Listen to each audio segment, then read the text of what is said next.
Online game പതിവാക്കിയതിനെ തുടർന്ന് mobile phone പിതാവ് പിടിച്ചുവെച്ചതിന് പിന്നാലെ +2 വിദ്യാർത്ഥിയെ കാണാതായതായി പരാതി.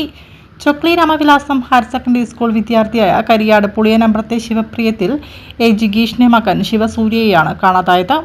ഞാൻ കാശിക്ക് പോകുന്നു എന്ന് കത്തെഴുതി വെച്ചാണ് നാടുവിട്ടത്.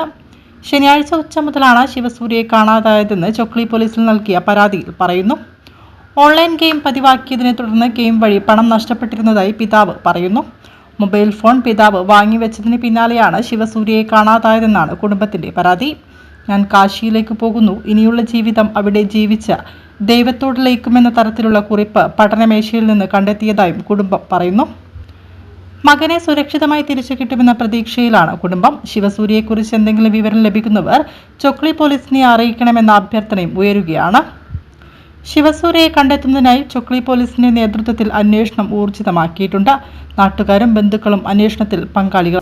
മകനെ കാണാതാവുന്നത് ശനിയാഴ്ച ഉച്ച 1 മണി 2 മണിയുടെ അടുക്കാണ് കാണാണ്ടാവുന്നത്. വീട്ടിൽ ആ സമയത്ത് ആളുണ്ടായിരുന്നില്ല. ഞാൻ അറിയുന്നത് 2 മണിക്ക് അങ്ങനെയാണ്. ബന്ധുവീട്ടിലേക്ക് പോയിട്ടുണ്ടാവും, കോഴിക്കോടായതുകൊണ്ട് അവിടെ പോയിട്ടുണ്ടാവും എന്നുള്ളൊരു ധാരണയിൽ നമ്മൾ അവിടെ എത്തുന്ന ഒരു സമയം വരെ നമ്മൾ ചുറ്റുപാടും അന്വേഷിച്ചു. സ്റ്റേഷനിൽ കംപ്ലയിൻറ്റ് കൊടുത്തില്ല. അപ്പോൾ കോഴിക്കോട് അവൻ എത്തിയിട്ടില്ല എന്നുള്ളൊരിത് കിട്ടിയാലാണ് നമ്മൾ സ്റ്റേഷനിലേക്ക് കംപ്ലയിൻറ്റ് കൊടുക്കുന്നത്. കത്തെഴുതി വെച്ചത് കാശിയിലേക്ക് പോകുന്നു, ഇനിയുള്ള ജീവിതം അവിടെ ജീവിച്ചു തീർക്കാമെന്നുള്ളതാണ് കത്തെഴുതി വെച്ചത്. പിന്നെ മൊബൈൽ ഫോണിൽ ഗെയിം കളിക്കുന്നതായിട്ട് ബന്ധപ്പെട്ട് ചെറിയൊരു ഇതുണ്ടായിരുന്നു.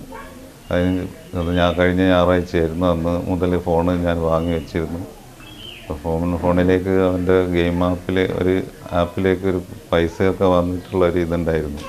അതൊക്കെ നമ്മൾ ചെക്ക് ചെയ്ത് കണ്ടുപിടിച്ച് വരുന്ന ഇത് അവനെങ്ങനെയോ അറിഞ്ഞതായിരിക്കാം വീട് വിട്ടു പോകാനുള്ള കാരണമെന്ന് ഞാൻ വിചാരിക്കുന്നു. പോലീസ് കാര്യക്ഷമമായി അന്വേഷിക്കുന്നുണ്ട്. പക്ഷേ ഇതുവരെ 3 ദിവസമായിട്ട് ഇതുവരെ അവനെക്കുറിച്ചിട്ടുള്ള യാതൊരുവിധ വിവരവും കിട്ടിയിട്ടില്ല.